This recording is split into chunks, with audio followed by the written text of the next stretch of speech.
since the second half, really, how much they've really struggled. Charged with finding some stability from this guy. Welcome back to the next episode of The Journey of a Grassroots Rugby Coach. And today, my guest is Curtis Bradford.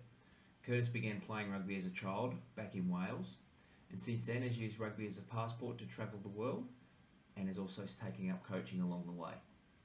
While playing across Europe, Asia and in Australia, Curtis worked as a development officer with the Welsh Rugby Union, also in Kuala Lumpur and in New South Wales Rugby.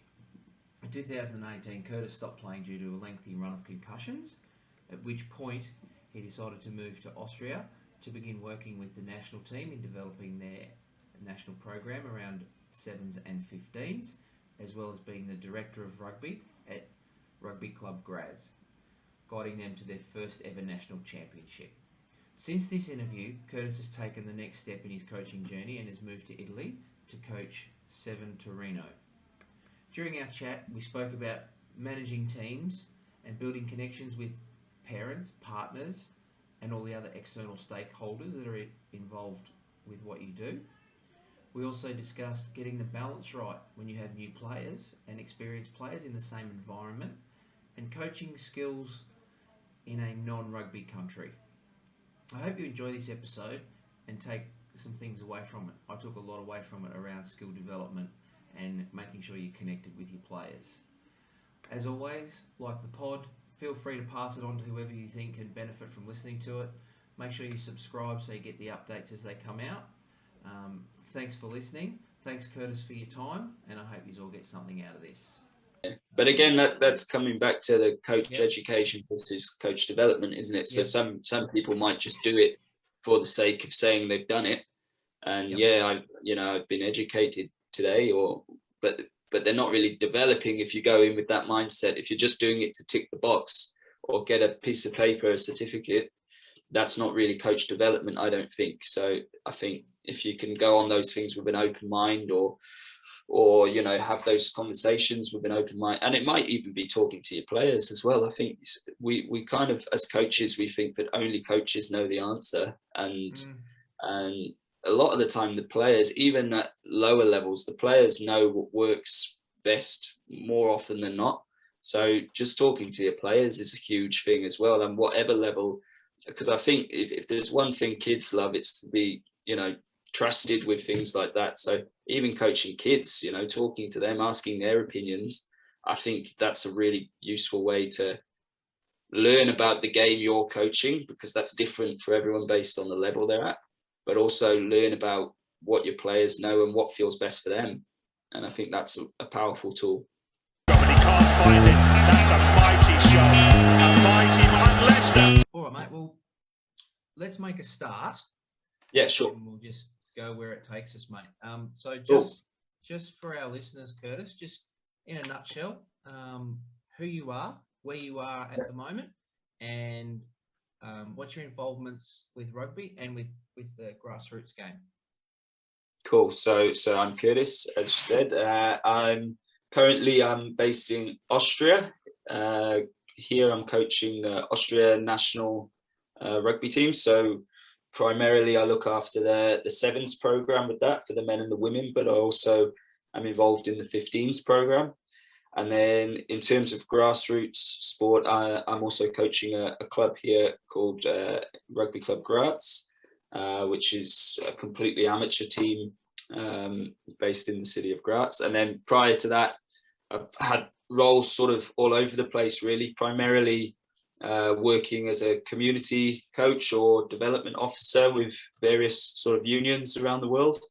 But yeah, primarily my involvement has been more at the grassroots level. So I think I kind of have a good feel for sort of both grassroots and maybe a little bit more into performance coaching. But yeah, definitely my sort of coaching kicked off in grassroots rugby, and I like to try and stay as connected to it as possible. So happy to talk about it some more and hopefully share some ideas. Yeah, awesome, mate. That'd be awesome. So how did you get into coaching? Yeah, well, I started when I was really, really young. So I was I've always been interested in coaching. I think even as a small child, I used to take my brother out to the field and run little coaching sessions for him when I would have been about 12 years old. And then, yeah, just when I was about 18, I think I got a quite bad injury on my knee, and I was out for about 6 months. So I just sort of started helping out, coaching with the sort of the junior age groups at my rugby club. And just so happened I was coaching my brother's team at the time, and the club was really good about it, and they put me on a level 1 coaching course. And then I thought, like, yeah, coaching is a lot of fun actually. And then we didn't have an under 12s team at the club at the time, and I remember like trying to take this over to kind of be like the head coach of an age group. I thought that was such a big deal, and so I went from being the sort of assistant coach of the under 13s to trying to set up the under 12s completely. And I was working in a school at the time as a sort of sports coach, and I remember like trying to convince all these year 7 boys to come and try rugby out and join the team. And after a couple of months of 5 or 6 players at training, it just kind of took off, and we had around 20 players then, and they were all very new to rugby, so it was a bit of a challenge. But yeah, that was probably my first involvement in the game. And we played, I think in the first year we lost every game by probably the best scoreline we'd lost by about 40 points. And then in the year after, we actually made the sort of not the top cup, but like the plate for the sort of second tier competition. We made the final of that, which we lost quite heavily, but that was a big sort of sign of how much the group had developed. And for me, that was like the big eye-opening thing of what coaching is all about, really just working with a group and trying to get the best out of them. So ever since that, then I was sort of back playing at that point and just try to kind of keep a foot in both camps there and play as long as I could, and yeah, do some coaching on the side. So yeah, that was the sort of first time of dipping my toe in the water. Okay.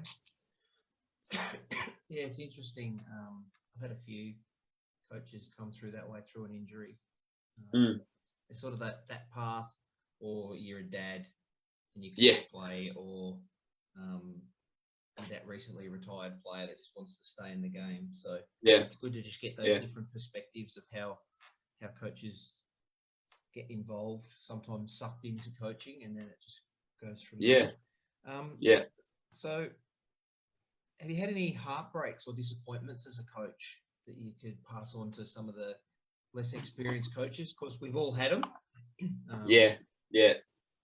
I mean, I think it's the same with anything really. If you're a coach or a player, there's always going to be defeats that sort of stick out in your mind, and there's definitely been a few of those. But I think the thing from a coaching point of view is it's I won't name any names here, but it's probably when, as a coach, you have your hands tied a little bit with sort of things that go on away from the field. So be that, and that could be at all levels, so like that could be with a club board, for example, or that could be, if you're coaching junior age groups, that could be, issues with parents or things like this. And when you first come into coaching, I think these are the things, at least in my case, I never really thought about anything like that. I thought it was just X's and O's and go out on the field and deliver a session. I didn't really think about, managing up and managing the sort of the group around the team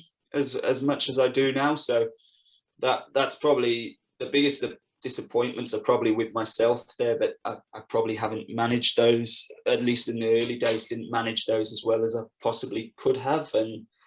But I suppose, you learn through your disappointments and your failures, and that's something that, in the last few years, I've definitely tried to improve, particularly with your relationships with the players and sort of their support network. I think that's really important. So whether that's, you're coaching senior teams and you're just trying to get to know the players that you're working with and what makes them tick, or if you're, working with children, having a bit of a rapport with their parents or their guardians, and just trying to be as helpful as you can away from the field as well. Because I think if you do that, you get a lot more buy-in, and the players feel a lot more valued, and you probably get better results in the long run for that. Yeah, that's a good point about managing not just the players, especially at that junior level. Like you said, you've got parents and committees, and there's a whole lot that you don't realise till you start getting out there. And I mean, that's the big thing, isn't it? Like when I first, that team I was just talking about there, when I think I was at like 19 or 18 or 19 coaching them. So I really just wasn't thinking about, and to be honest, I was closer to the players' age than a lot of the parents, so to have that relationship with the parents initially was a little bit challenging for myself, and that was something that we just had to try and get over as quickly as possible. And once we did that, I think that's when the whole thing kind of changed slightly, and it sort of became, it really was like the mums and dads there, they were just like fanatic supporters, and they were following the boys all over the sort of the county to support them. And I think once that happened, and there was that sort of buy-in from their parents as well, the kids just, they were mad for it then, and you couldn't get them away. And I've seen like similar things. I remember coaching in Malaysia and working with a club called Cobra Rugby Club, and their parents are just fanatic supporters. Like, they're the loudest bunch of parents I've ever met, but all positive. And they follow them all around Asia for 10s tournaments, 7s tournaments, and they're just, it's great to see. But as soon as you can get them on side, I think the whole thing progresses. And obviously as the players get older, that the people you're building relationships are slightly different. So that might be, now I'm working with senior players, that might be a boyfriend or girlfriend, that might be, a good mate or a roommate, so these are all things you've got to try and make the environment as welcoming as possible, not only to the players, but those around the players. Yeah, that's a really good point, mate. As some of the support staff, as I call them, the significant others. Absolutely. Because half the time, if they're not happy, the players just then don't come back, because exactly. Life at home's not good, so they don't come down. So which is, sure. So that's probably flicked into that next bit. What's some of the greatest moments you've had coaching? Yeah, well, I think I've been quite lucky in that sense. But again, similar to what I said with the disappointments, when you're looking at your best moments, it's probably easy to go straight to the big wins and getting good results. And there's definitely been that. I mean, coaching that the club team I'm coaching now, Rugby Club Graz, last year they won the national 15s championship for the first time they'd ever done that. So for me, that was really that was a great experience, because I've been here since 2018 now, and that was something when we jumped into our first sort of goal setting meeting. Everyone went, we want to win the league, but in reality they were quite far away from winning the national championship. So this was something that we had to build over a period of time, and that took all the players to buy in as well. That's not me tapping myself on the shoulder. That's, credit to all the players for their commitment over 3 seasons. But in May we finally sort of got that last step and won the championship. So that was a really big sort of achievement. But I think what I was most proud about with that was probably the commitment of a group of people over 3 years, and just seeing their development over those 3 years. Because at the beginning it was a very sort of social club, and I think it still is a social club, but it in terms of the what's happening on the pitch, they're now taking that a lot more serious in their approach, and yeah, their level of play has just kind of rocketed over 3 years. So was really happy for them. And then I suppose the Austria Sevens program as well, I've been really pleased with the developments and improvements in their sort of placings in the European Championships over the last sort of 3 years. So that's been really, really pleasing to see. So those are the two things that probably stick out most in terms of big wins. But like I said, these are just the results that have sort of led to that. So, you know, there's lots of other examples, you know, like I said, that group of boys when I was first getting into coaching, you know, taking a group that didn't exist earlier and bringing them together. And after I left that group, kind of the core of that team kind of carried on and still play now. And I was actually back in Wales in the summer, and I got to go see my old club's second team play, and a lot of these boys are now making their debuts for the you know, the senior team and playing second team rugby. So for me, that was a big sort of proud moment to think, you know, like you were the first coach of these guys and they're now still playing the game. So I think it just depends really how you measure your sort of success. But yeah, I've been quite lucky. There's been lots of things that could jump out there and be the proudest moment, you know. So but yeah, I think like I said, I've been quite lucky there. Yeah, and I think we've all got moments that stick with us as we go through. And it's hard to pinpoint one over the other a lot of the time. Sure. Yeah, absolutely. So how do you find coaching in a non-rugby country? Was that difficult at the start? Like, is there differences between how you would coach around skill development and things like that? Because it's obviously it's not a traditional rugby country. So brought up, you know, playing the game. Absolutely, yeah. I mean, for me, it kind of differs, I suppose. So, for example, when you coach the national team, your preparation, what you're coaching and how you're coaching probably wouldn't differ that much than what I've done in Australia, for example, or when I was back in Wales. But when I come to the club level, I still don't think it changes that much. But your baseline is probably a little bit lower, so you have to adapt your training for that. You're still trying, I think, to coach them to the best they can be, and you're trying to get to the same place in terms of their level of play. You're just probably starting from a lower baseline to begin with, you know. But yeah, I don't think too much changes in my approach, to be honest. I think it's probably like you would do with any team. If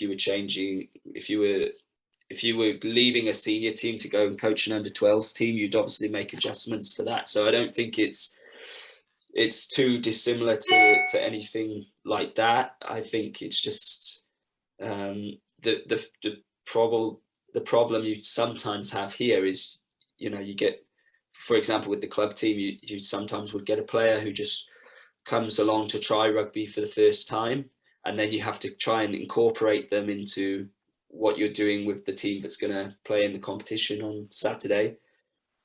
And while in the UK or in Australia, that player might have some kind of idea what rugby is, so you could kind of help them through it. A lot of the time in Austria, this person, you know, doesn't understand rugby, has never seen rugby before. Sometimes they mistakenly think they've gone to an American football practice, and you've got to try and incorporate them into what you're trying to do, which is pretty challenging. So yeah, I suppose those are the bigger challenges we have in terms of coaching the actual teams. Not a lot changes, to be honest. Yeah. So how do you find, especially like where you are at the moment with the club stuff, if you get that guy that's just come down as a new player, and he decides to give it a crack. But you've potentially got, you know, a couple of players that are aspirational. So they may be like a couple of levels ahead of them. How do you keep them in a training? How do you keep them in a training session so that the aspirational guys are still getting what they need? And trying to bring this guy up without these guys getting bored or this guy going, oh, this is just way too hard and walking away. Yeah, sure. I think there's kind of that's the $1 million question really in Austria, because there's only one team in Austria, I believe, who has a first team and a second team, so they can manage that a lot easier through you know, kind of having their aspirational guys generally are in the first team, and being able to develop this guy pretty slowly or at their own pace. There's only one club who has that, and unfortunately it's not my club. So for me it's a bit more of a challenge, and we have we've tried a lot of things, to be honest. So we've done we always have like a skill circuit at the beginning of a session, and we try and, to the best of our ability, match those into similar ability groups. So for example, if I'm running a catch pass drill, and I'd have two other coaches running a different drill, if I know I'm getting the you know, the international players, the guys who are trying to play for Austria, for example, you would really bump the intensity up of that drill and the difficulty. Whereas then when, you know, move through and you have a sort of less able group or a less experienced group, you would try and bring that down to their level to try and build them up. But to be honest, we try to do a lot more through games. And then in games, it's quite interesting, because if you just go and play a game of touch rugby, you'll always have, I think, you'll always have players who dominate that. And that might not necessarily be in terms of their skill set and their ability, but that might be, you know, maybe they're a strong personality, so they're sort of calling the shots and talking a lot more. And then that sort of, in some cases, makes other people talk less, especially if they're less experienced. So there's all different ways we sort of do things around that. You know, sometimes we add rules in, conditions into the game. Sometimes we actually have specific, almost like superpowers for a specific player.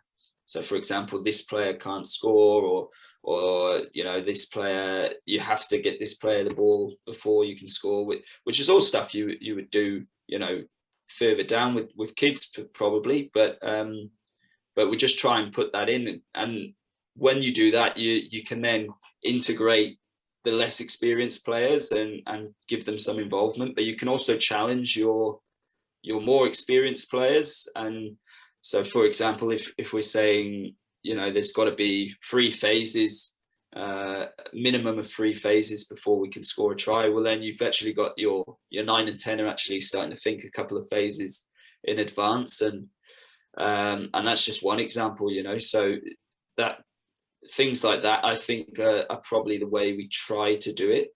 The issue we probably have more so is when we then, let's say it's our last session before a game on the weekend.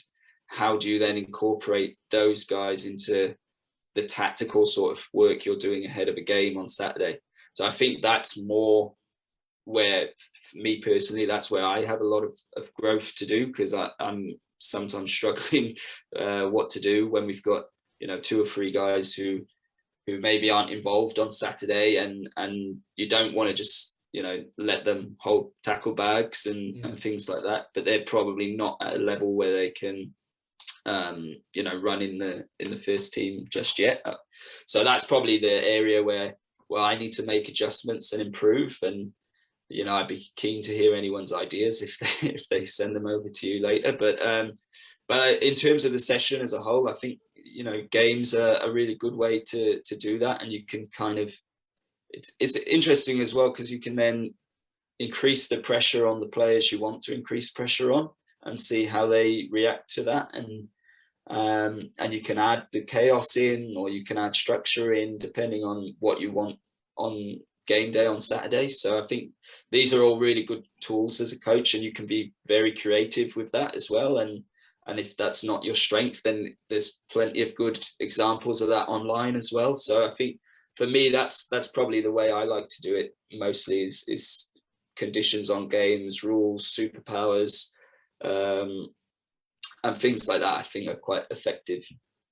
Yeah, and it's I think that's a struggle for new coaches, is when you get those players that are aspirational, and the guy that's just going to play and he just wants to play and have fun, and keeping them both engaged, but giving them both the development that they need without jeopardizing the other. And like you said, it can get quite challenging is probably the word. It can, yeah. I think the challenge we had more in Graz is less about new players, but more about old players, who are just kind of wanting to come along for, a beer after training, or, they just wanted to do something social, and then mixing them with the guys who would train 5 days a week if you'd let them, and trying to find a happy medium there. And that's something we probably haven't always got right, but I think the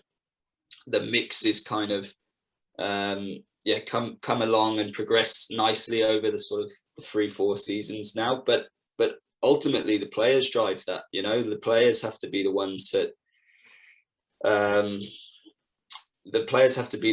kind of determine that, because there's no good me coming into a group and saying, okay, you're a social rugby team, but I'm going to treat you like you're professional rugby players, because that would last about 2 weeks, before players have had enough. So you've got to kind of, yes, you can only control your actions at the end of the day. So if you're going in and you're being as prepared as you can and all these things that you should do regardless, but then if the players start taking it more seriously, and you'll notice a sort of shift in the intensity of the training session, and then where to take it, and where to kind of push it. If we didn't have that, and the team was quite happy to be, because they were quite successful in the sevens, for example, so they'd won the sevens national championship quite a few times. If they were quite happy to have just keep winning the sevens national championship and then finish 4th or 3rd in the 15s, then we wouldn't have had to change too much, in truth. But it was the players that kind of made that jump, and you could really sense, particularly coming out of COVID, you could really sense like a shift in their kind of ambitions and their drive. And then when you've got those old guys that I mentioned before are also coming along with that, then you're really in a great place, because then you've got the best of both worlds. You've still got that social element, which is really important for an amateur club, but you've then got a group of players who are really pushing to achieve something special. And I think once we got that, that was when I sort of thought, they might go on and do it, because that's really powerful then, when the whole team is sort of on the same page and everyone's kind of getting along, and that togetherness is there, and you're getting the hard work on the training field. I think that's a really good place to be. Yeah, that's a good mix. That's a really good mix if you can get it. If you're lucky enough to get it. No, I was very lucky, to be fair. Right place, right time. So with the stuff that you do with the Austrian national team, so the 7 stuff, is that just a European circuit, or are they looking at getting onto the world circuit, or how's that? So in theory we could in a few years go to sort of world series level, but that's quite far away at the moment. So Rugby Europe has a sort of a 7 series which is beneath the World Series. So if you see like when the tournaments are played in Europe on the World Series, the invitational team for that tournament will always be the team that was the winner of the Rugby Europe series the year before. So I think it was, or would have been, Germany. This year would have been Germany, I think, at least before COVID anyway.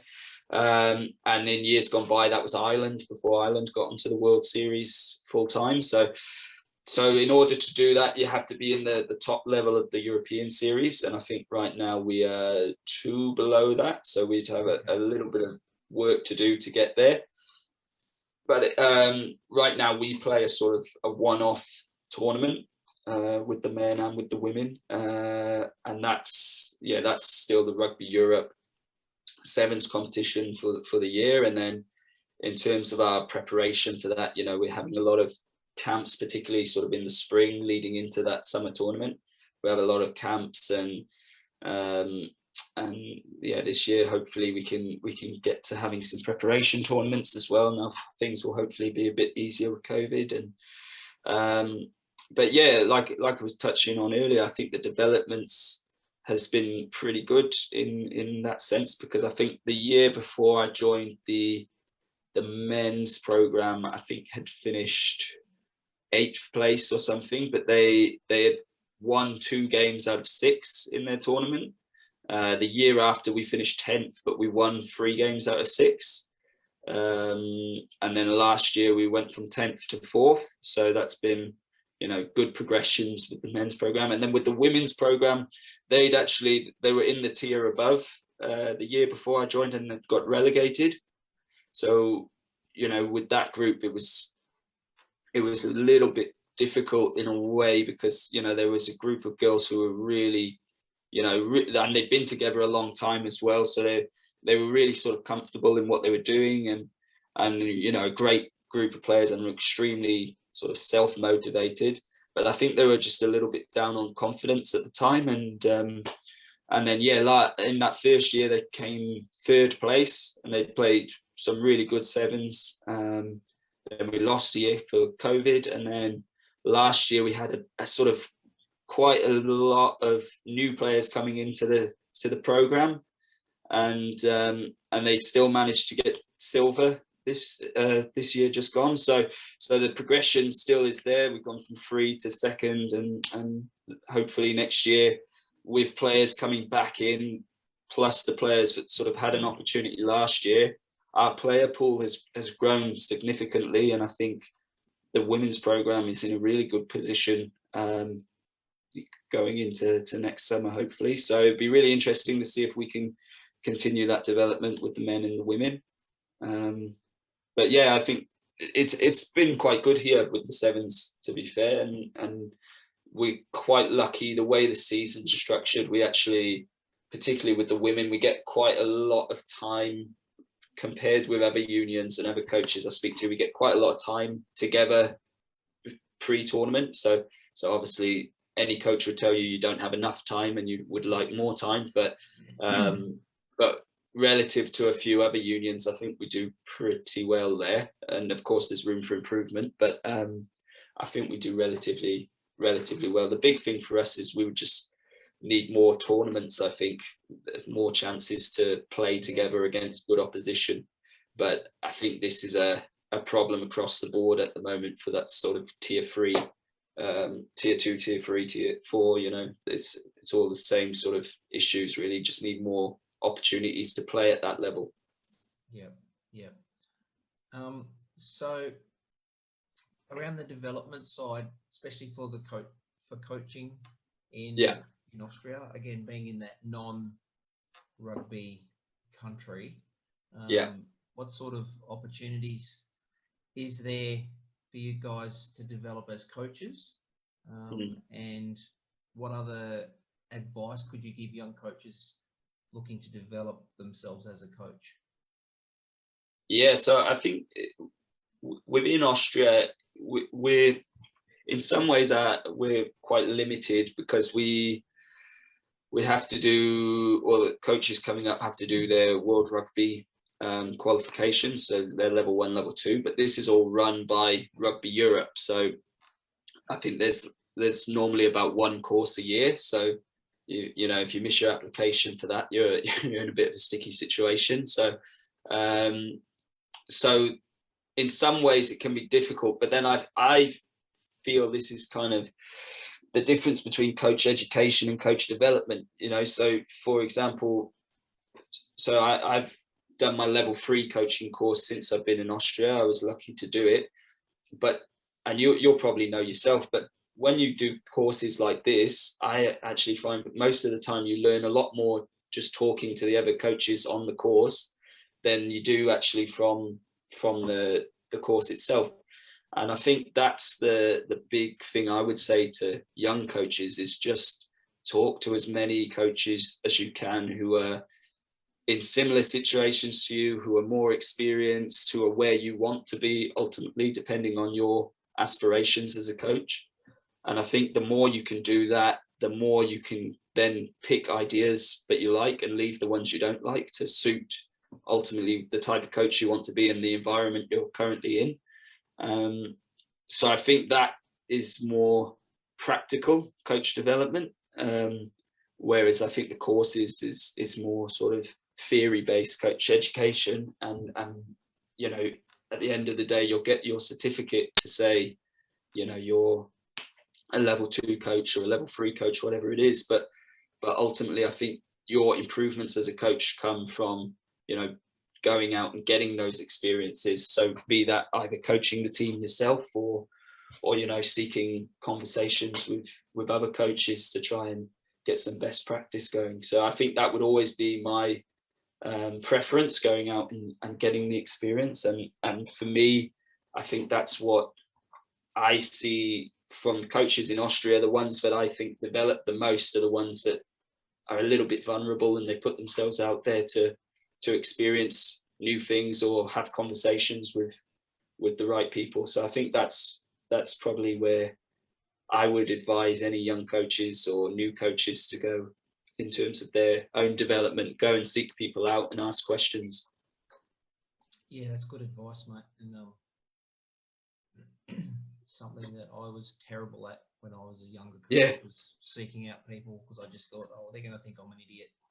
Yeah. But it's difficult. It's difficult. And I'll be honest, before COVID, I wasn't very good at it. I think COVID kind of, because you were just sat on not doing anything, and you know, LinkedIn was a great tool for that, to just write people who are also not doing anything right now, you know. So it was a good opportunity to talk. And I think what I learned from that is, obviously this is generalizing and you can't speak for everyone, but I think a lot of coaches just like to talk shop and talk about what they're doing. So I think, you know, if you send someone a message or you know, ask them questions, a lot of the time they're actually pretty keen to talk about it and help. So you know, you lose nothing by sending an email or making a phone call to someone, and you've potentially got a lot to gain. So I would always say go for it.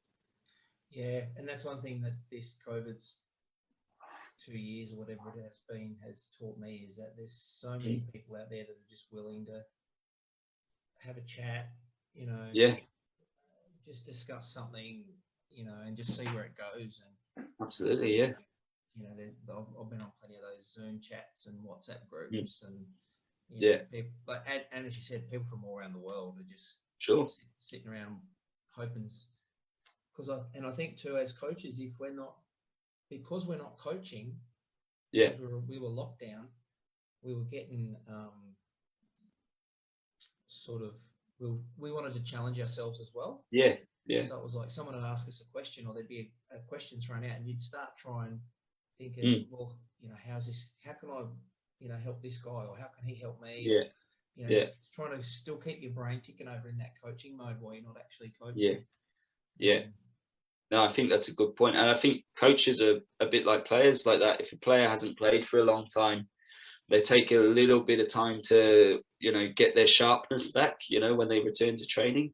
And I think coaches are the same. If we're not, like, as you say, challenging ourselves or trying to improve or problem solve, you know, that becomes then you lose the habit for it. So when you're back in training, it's a bit alien to you at the time. So I think that was something that was really interesting to see through COVID, like who was still working to develop themselves and who wasn't, you know. Yeah, exactly. And one of the guys I was talking to, he said the only issue that he always saw was the people that were necessarily on the calls weren't necessarily the people that needed to be on the calls. Yeah. They were the people that go, yeah, I'm just going to do that because I want to develop myself. Where there's probably 20 other people that would be more beneficial for them to be on it, but they just weren't interested. So but again, that's coming back to the coach education versus coach development, isn't it? So some people might just do it for the sake of saying they've done it, and I've been educated today, but they're not really developing. If you go in with that mindset, if you're just doing it to tick the box or get a piece of paper, a certificate, that's not really coach development, I don't think. So I think if you can go on those things with an open mind, or have those conversations with an open mind, and it might even be talking to your players as well. I think we kind of, as coaches, we think that only coaches know the answer, and a lot of the time the players, even at lower levels, the players know what works best more often than not.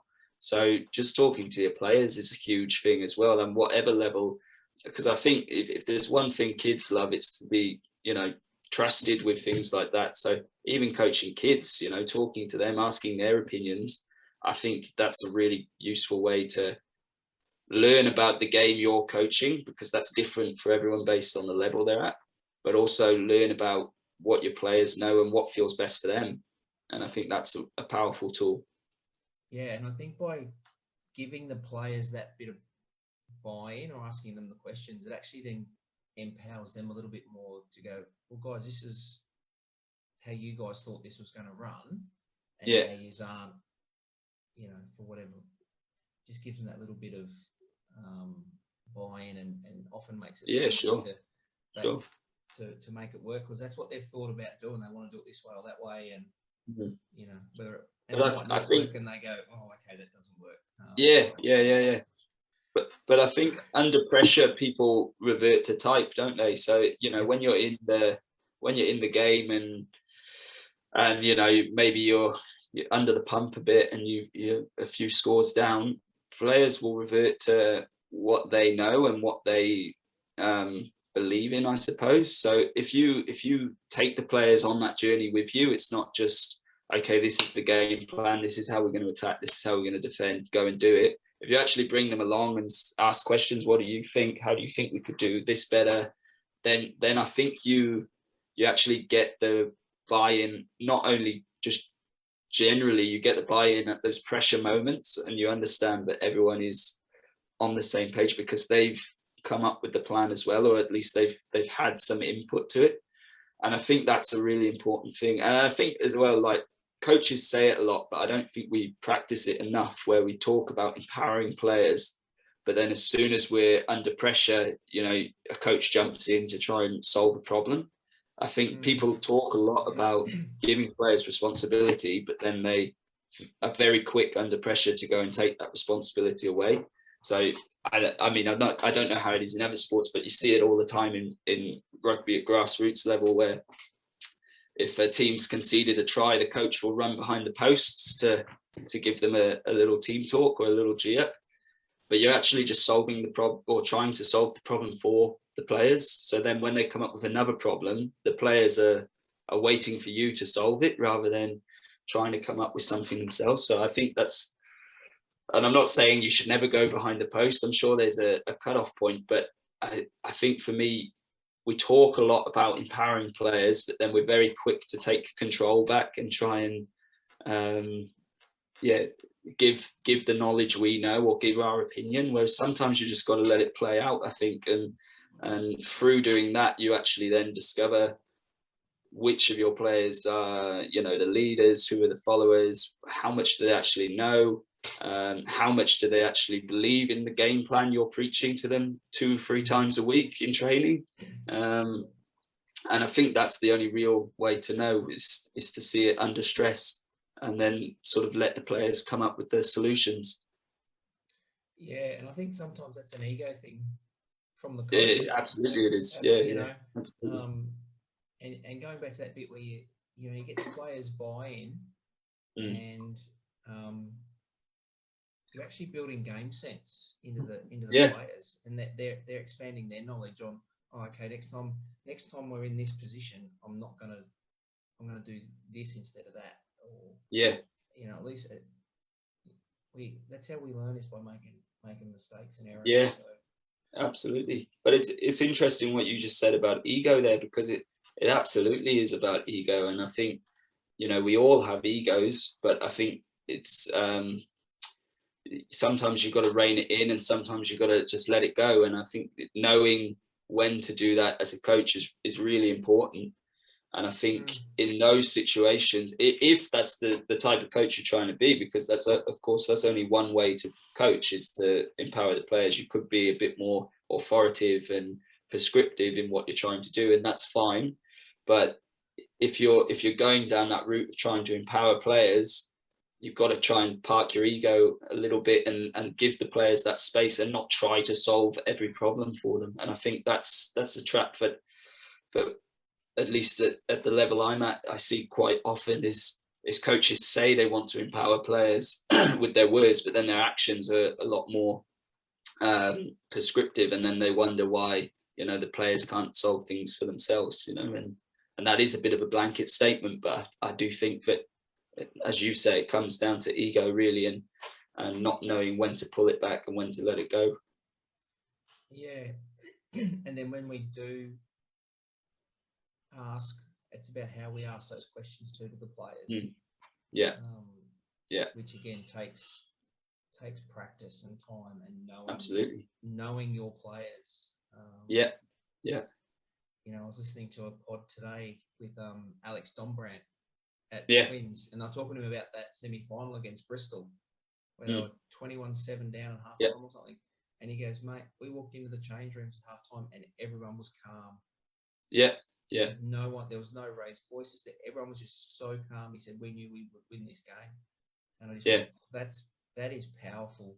And that is really knowing the group and just letting and trusting the group to just, this is what we want to do, boys, Yeah, exactly.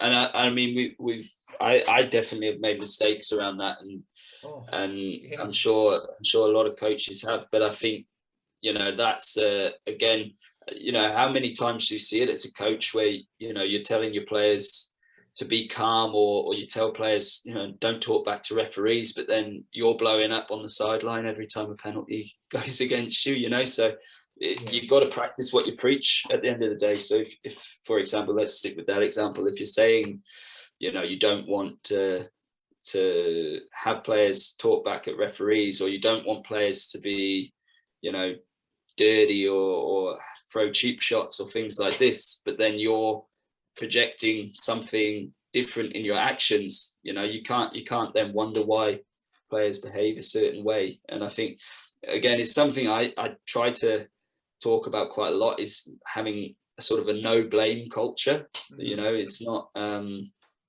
if the referee gives 5 penalties in a row against us, I always try to tell the players that's not the referee's fault. We haven't adapted to what the referee is showing us, and so that's something we need to control.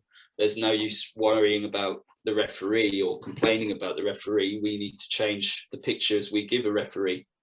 And if I pass you the ball and you drop the ball, within reason, I could look at how I passed the ball before I sort of criticize you, and that doesn't mean we can't point things out to each other, but that does mean that we need to focus on the things we as individuals can control, and then overall control the things as a team we can control first. And I think that's really important. But then if I was saying all those things and then every 2 seconds, referee, this is terrible, or you on the wing, you're useless, like what, that would send the wrong message. So if that's the way you're going to go, or whichever way you're going to go, you've got to make sure your actions actually support the words you're speaking, and don't contradict yourself. So I think that's really important. And again, we've all made mistakes there, and we've all sort of not followed our values as much as we like sometimes, but I think that's something as a coach you're constantly trying to find a balance for.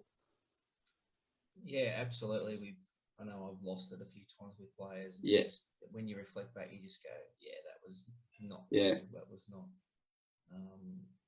called for. And you got to remember, as a coach too, is once they take the field, you've got no control over what is going to happen. Yeah, exactly. Like you said, they may play rubbish. Yeah. But you yelling at them and screaming at them ain't going to make them play any better. Yeah.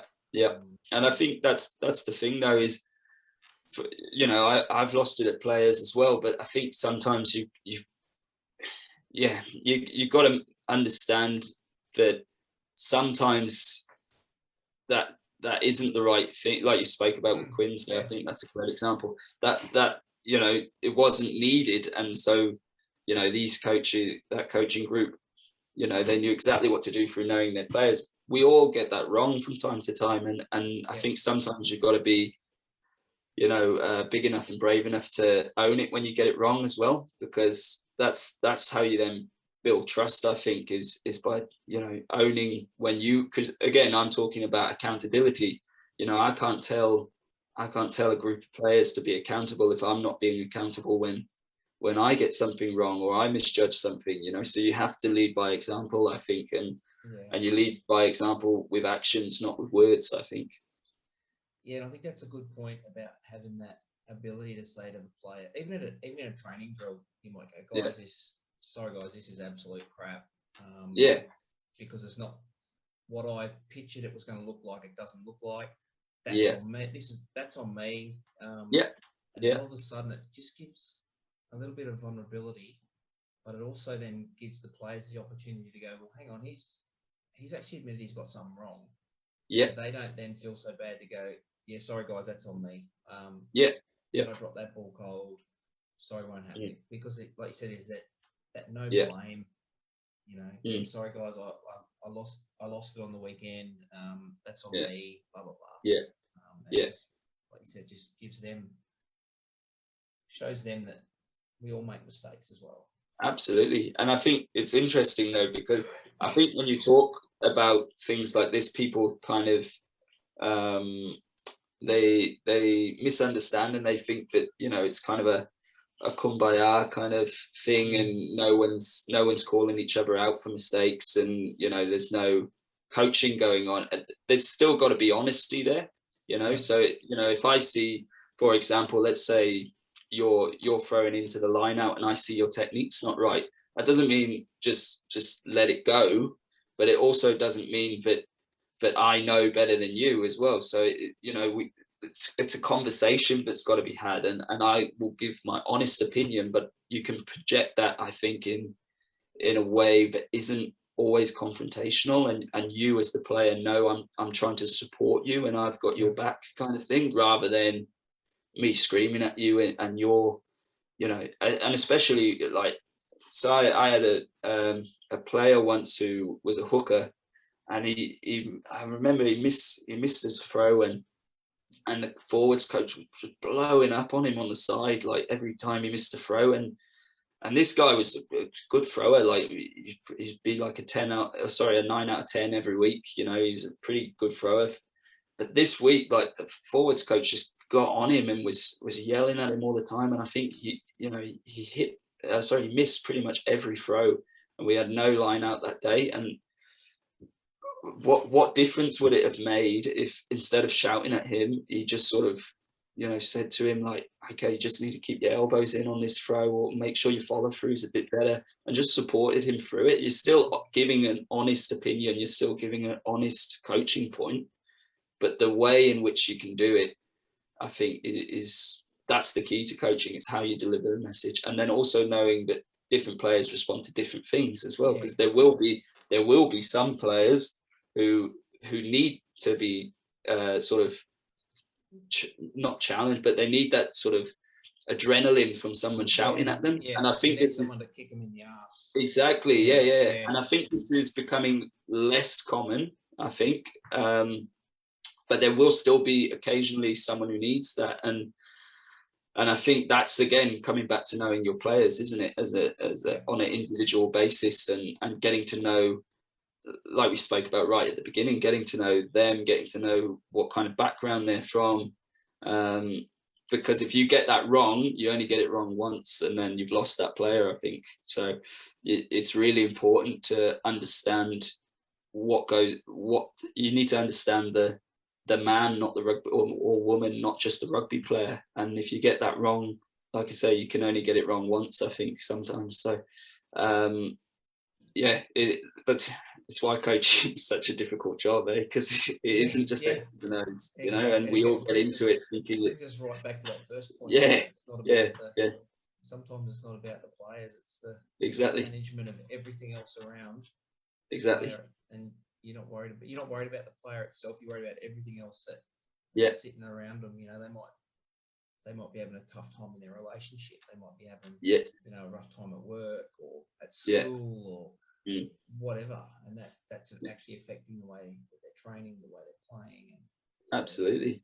And I think, to be honest, the better teams I've coached, the thing I've actually noticed is the main part of your job is far less about coaching on the field, because the better the players are, the more they know as well. So that, you know, you can pretty much, of course you have to guide them somewhat, but they're pretty, you know, you're not going to teach, you know, if you go in and coach one of the Super Rugby teams, there's not too much you can teach these guys. You know, you just got to try and bring them all together and try and get them all on the same page. So again, it comes back to more managing everything rather than trying to insert your ego there and you know, go and tell you know, Wallaby what you can show him. You know, you got to try and, at least that's my opinion, I think it's more about bringing everyone on the same page and again, getting to know them as people and what motivates them and how you can work with them. I think that is far more important really than trying to come up with, you know, some complicated structures or something to show them, you know. And I think that's I think that is really important, especially the higher up you go. No, that's some good insight there, mate. And yeah, totally agree. Around some of the players just manage themselves around their skill.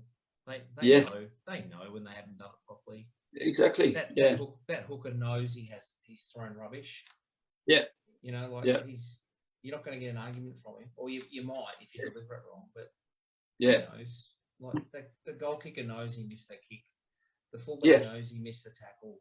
That guy knows he knocked it on. Like, you know, you can't change it. You just got to exactly. But again, it's like we said earlier.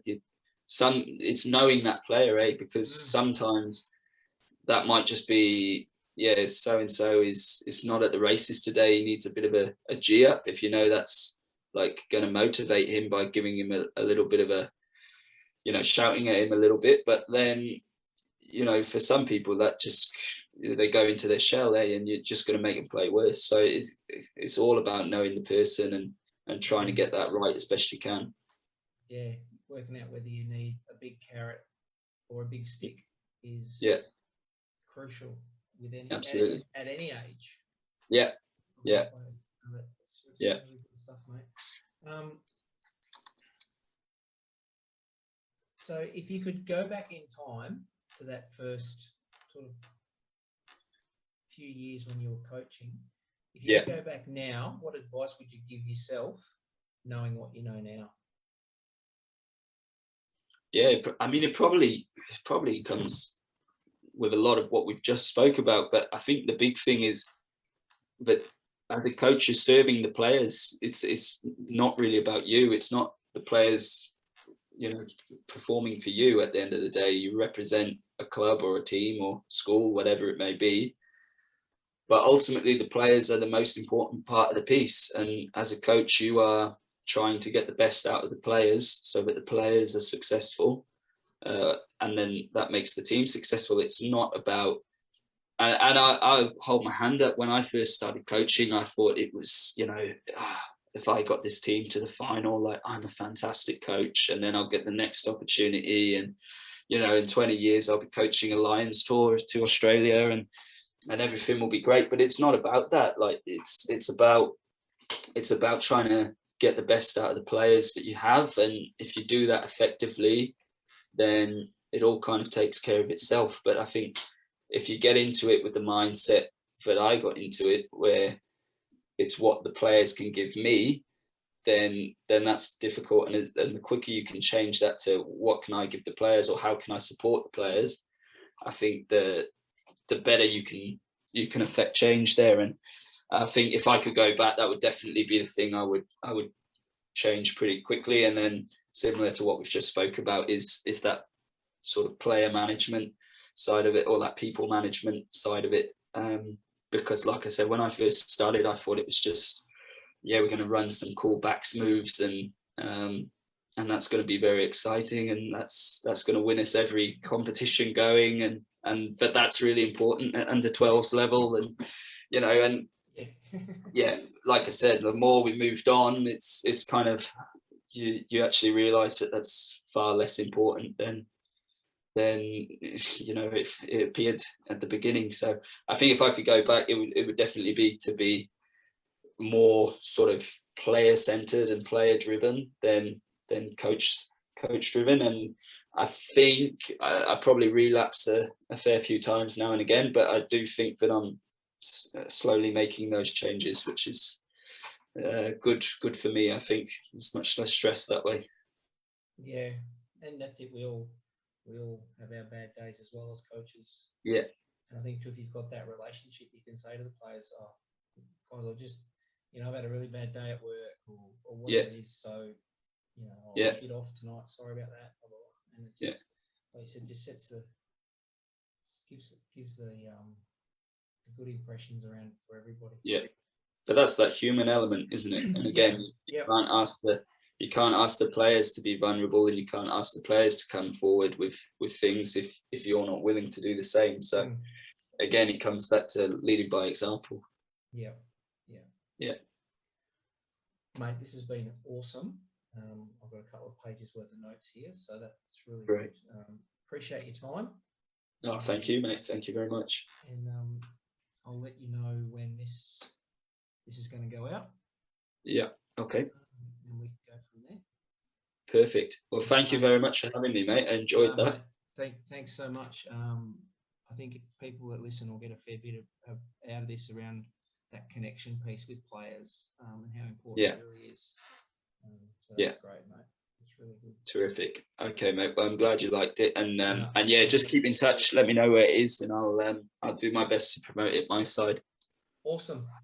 Take care, mate. Thank you very much. Thanks, Curtis. See you, mate. Bye. Thanks, mate. Bye.